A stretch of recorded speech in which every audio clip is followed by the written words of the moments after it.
Mobile phone আজকের দিনে যার ব্যবহার সীমাবদ্ধ থাকে ফেসবুক, কলিং, চ্যাটিং কিংবা ইউটিউব পর্যন্ত। কিন্তু কখনো কি ভেবেছেন একটি মোবাইলই হয়ে উঠতে পারে হারমোনিয়াম?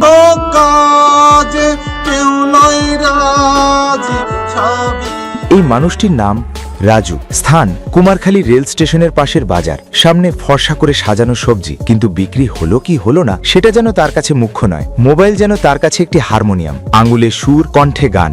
জাত গেল বলে এ কি আজব কারখানা। সবজির বাজারের কোলাহলের মাঝেই ভেসে আসে এক হৃদয়ে ছুঁয়ে যাওয়া সুমধুর সুর। সম্প্রতি রাজুর গাওয়া একটি গান ফেসবুকে ছড়িয়ে পড়েছে ঝড়ের মতো। কারণ এই গান শুধু সুর নয়, এটা এক জীবনের গল্প।